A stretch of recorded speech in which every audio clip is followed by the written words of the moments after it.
샬롬. 하나님을 생각하며 그분의 길을 따라가는 삶, 인생에서 가장 복된 일이죠. 오늘 그 은혜 가운데 거하시기를 축복합니다. 오늘 말씀은 느헤미야 12장 말씀 되겠습니다. 제 12장. 스알디엘의 아들 스룹바벨과 예수아와 함께 돌아온 제사장들과 레위 사람들은 이러하니라. 제사장들은 스라야와 예레미야와 에스라와 아마랴와 말룩과 핫두스와 스가냐와 르흠과 무레못과 이또와 긴느도이와 아비야와 미야민과 마아디야와 빌가와 스마야와 요야립과 여다야와 살루와 아목과 힐기야와 여다야니, 이상은 예수와 때 제사장들과 그들의 형제의 지도자들이었느니라. 레위 사람들은 예수아와 빈누이와 간미엘과 세레비아와 유다와 마따냐니, 이 마따냐는 그의 형제와 함께 찬송하는 일을 맡았고, 또 그들의 형제 박부기야와 운노는 직무를 따라 그들의 맞은편에 있으며, 예수아는 요아김을 낳고, 요아김은 엘리야십을 낳고, 엘리야십은 요야다를 낳고, 요야다는 요나단을 낳고, 요나단은 얏두아를 낳았느니라. 요야김 때의 제사장, 족장 된 자는 스라야 족속에는 무라야요, 예레미야 족속에는 하나냐요, 에스라 족속에는 무슬람이요, 아마랴 족속에는 여호하나니요, 말루기 족속에는 요나단이요, 스바냐 족속에는 요셉이요, 하림 족속에는 아드나요, 무라여 족속에는 헬게요, 이또 족속에는 스가랴요, 긴느돈 족속에는 무슬람이요, 아비야 족속에는 시그리요, 미냐민 곧 모아디아 족속에는 빌데요, 빌가 족속에는 삼무아요, 스마야 족속에는 여호나단이요, 요야립 족속에는 마뜨네요, 여다야 족속에는 우시요, 살레 족속에는 갈레요, 아목 족속에는 에벨이요, 힐기야 족속에는 하사비아요, 여다야 족속에는 느다넬리였느니라. 엘리야십과 요야다와 요하난과 얏두아 때에 레위 사람의 족장이 모두 책에 기록되었고, 바사왕 다리오 때의 제사장도 책에 기록되었고, 레위 자손의 족장들은 엘리야십의 아들 요하난 때까지 역대 지략에 기록되었으며, 레위 족속의 지도자들은 하사비아와 세레비아와 간멜의 아들 예수아라. 그들은 그들의 형제의 맞은편에 있어 하나님의 사람 다윗의 명령대로 순서를 따라 주를 찬양하며 감사하고, 마따냐와 박부기야와 오바디야와 무슬람과 달몬과 악굽은 다 문지기로서 순서대로 문안의 곡간을 파수하였나니, 이상의 모든 사람들은 요사닥의 손자 예수아의 아들 요야김과 총독 느헤미야와 제사장 겸 학사 에스라 때에 있었느니라. 예루살렘 성벽을 봉헌하게 되니 각처에서 레위 사람들을 찾아 예루살렘으로 데려다가 감사하며 노래하며 제금을 치며 비파와 수금을 타며 즐거이 봉헌식을 행하려 하며, 이에 노래하는 자들이 예루살렘 사방 들과 느도바 사람의 마을에서 모여들고, 또 백길갈과 게바와 아스마의 들에서 모여들었으니, 이 노래하는 자들은 자기들을 위하여 예루살렘 사방의 마을들을 이루었습니다. 제사장들과 레위 사람들이 몸을 정결하게 하고, 또 백성과 성문과 성벽을 정결하게 하니라.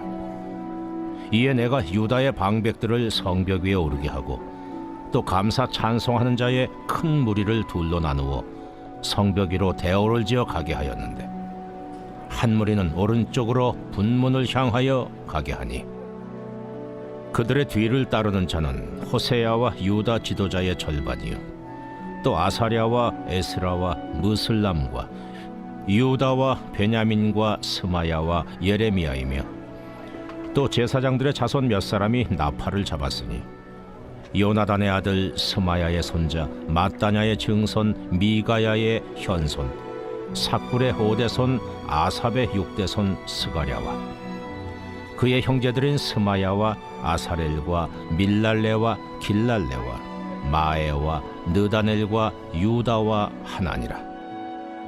다 하나님의 사람 다윗의 악기를 잡았고 학사 에스라가 앞서서 샘문으로 전진하여 성벽으로 올라가는 곳에 이르러 다윗성의 층계로 올라가서 다윗의 공 윗길에서 동쪽으로 향하여 수문에 이르렀고 감사 찬송하는 다른 무리는 왼쪽으로 행진하는데 내가 백성의 절반과 더불어 그 뒤를 따라 성벽 위로 가서 화덕 망대 윗길로 성벽 넓은 곳에 이르고 에브라임 문이로 옛문과 어문과 하나넬 망대와 한메아 망대를 지나 양문에 이르러 감옥문에 멈추매 이에 감사 찬송하는 두 무리가 하나님의 전에 섰고 또 나와 민장의 절반도 함께하였고 제사장 엘리야김과 마세야와 미냐민과 미가야와 엘요에네와 스가랴와 하나냐는 다 나팔을 잡았고 또 마세야와 스마야와 엘라살과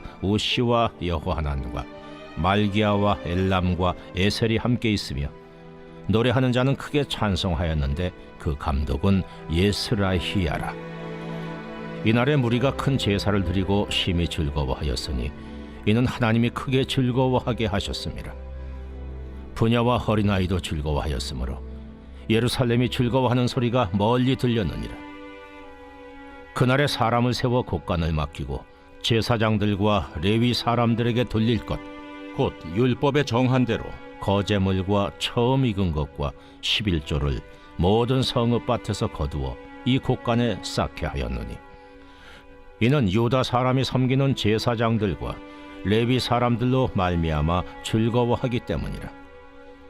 그들은 하나님을 섬기는 일과 결례의 일을 힘썼으며 노래하는 자들과 문지기들도 그러하여 모두 다윗과 그의 아들 솔로몬의 명령을 따라 행하였으니 옛적 다윗과 아삽의 때에는 노래하는 자의 지도자가 있어서 하나님께 찬송하는 노래와 감사하는 노래를 하였음이며 스룹바벨 때와 느헤미야 때에는 온 이스라엘이 노래하는 자들과 문지기들에게 날마다 쓸 몫을 주되 그들이 성별한 것을 레위 사람들에게 주고 레위 사람들은 그것을 또 성별하여 아론 자손에게 주었느니라.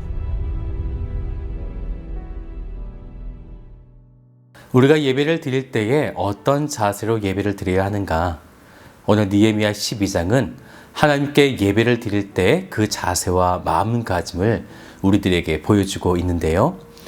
예루살렘 성에 거주하는 사람들을 모아두고 이제 그 완성된 성벽에 대한 봉헌식을 하려고 합니다. 성벽이 완공된 것은 느헤미야 6장 15절 그때부터인데요. 그때 완성된 것을 감안하면 그 뒤로부터 시간이 조금 흐른 뒤에 이렇게 봉헌식이 열리고 있음을 볼 수 있습니다. 먼저 27절을 같이 볼까요?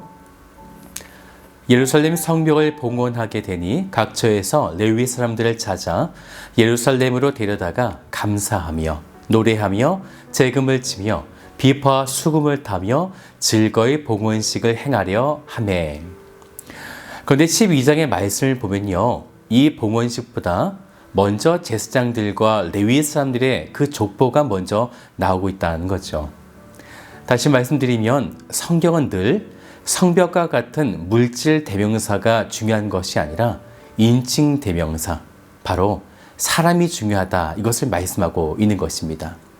즉 하나님은 건물이 아니라 사람을 중요하게 보시면서, 그래서 본문에서도 성벽이라고 하는 아주 중요한 것이 있지만 이 성벽이 있다고 해도 제사장과 레위인이 없다면 하나님과의 교제가 불가능하기 때문에 이 성벽의 봉헌식을 할 때에 그 제사장과 레위인들의 가게를 소개하면서 그들을 통해, 즉 중보자를 통해서 하나님과 백성들이 교제할 수 있게 되었음을 보여주고 있는 것입니다. 그러면 지금 세워진 이 제사장과 레위인들이 정말 합당한 사람들인가? 이런 의구심을 가질 수도 있을 거예요. 그래서 느헤미야는 1절부터 보면 스룹바벨과 예수와 함께 돌아온 제사장들과 레위 사람들은 이러하니 라고 하면서 1차 귀환하였던 제사장과 레위 사람들 족보를 소개하고 있어요. 그리고 지금 이들은 성벽 봉헌식을 맡을 정통성이 있는 사람임을 증명하고 있는 것이죠. 이 점이 무엇이 그렇게 중요할까요? 역대하 13장 9절의 말씀을 보면요. 다윗의 집을 배반했던 10개의 지파를 향하여 이렇게 말하게 되어집니다. 너희가 아론 자손이 여호와의 제사장들과 레위 사람들을 쫓아내고 이방 백성들의 풍속을 따라 제사장을 삼지 아니하였느냐. 10개 지파, 즉 북이스라엘에게는 제사장이 없었다라는 말이죠. 그런데 우리는 포로 생활 70년을 마치고 돌아온 그때에도 이렇게 하나님과 교제할 수 있는 제사장과 레위인들이 있었다는 것입니다. 그러니 우리가 얼마나 큰 축복을 받은 자들인가 이것을 말씀하고 있는 거죠. 그런 제사장과 레위인들을 통해서 드디어 성벽 봉헌식이 시작됩니다. 두 때로 나누게 되는데요. 한때는 성곽 우편으로 돌게 하고 또 한때는 성곽 좌편으로 돌게 하였는데요. 36절을 보면요. 에스라가 한때를 인솔하고 또 다른 한때는 니에미아가 인도하여 성을 이렇게 돌게 만들었습니다. 이들이 성을 두 때로 나누어서 좌우로 돌 때에 40절을 보면요. 이에 감사 찬송하는 두 무리가 하나님의 전에 섰고 또 나와 민장의 절반도 함께 하였고 두 때가 하나님의 전에서 만나게 되었다는 거죠. 그리고 그렇게 만난 이후에 봉헌 예배를 드리게 되는 것인데요. 뭔가 감동적이지 않습니까? 그때 41절을 보면요. 나팔이 울려 퍼지고 42절에 크게 찬송 소리가 울려 퍼지고 43절에 큰 제사를 드리게 되어집니다.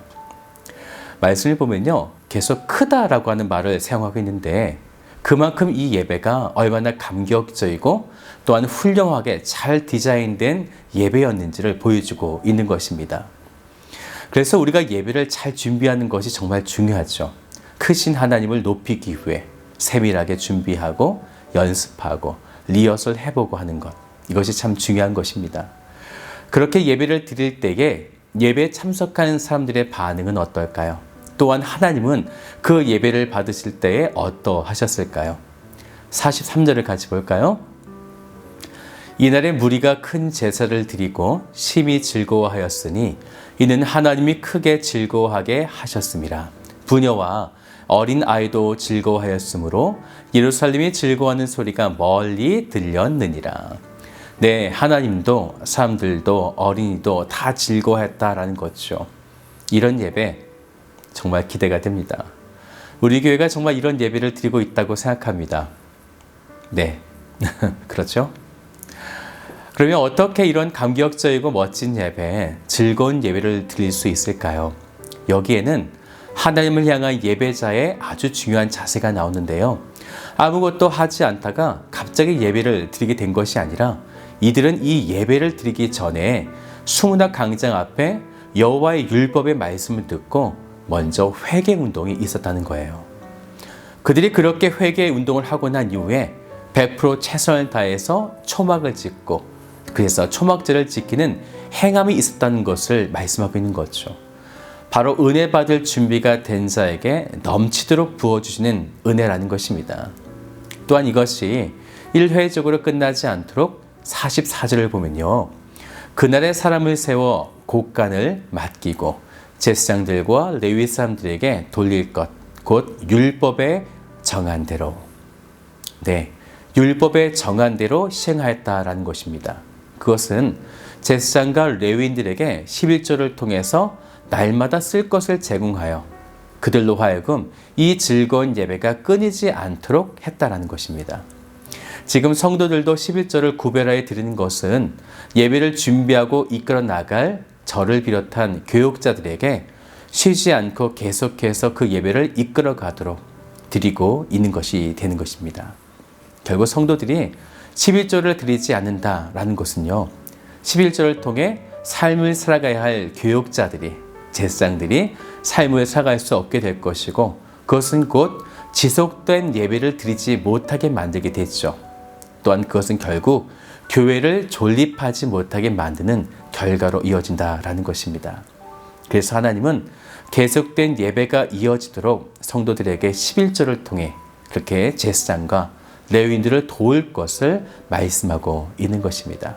사랑하는 여러분, 하나님은 이렇게 하나하나 세밀하게 만지시고 이끌어가고 계심을 바라보게 되어집니다.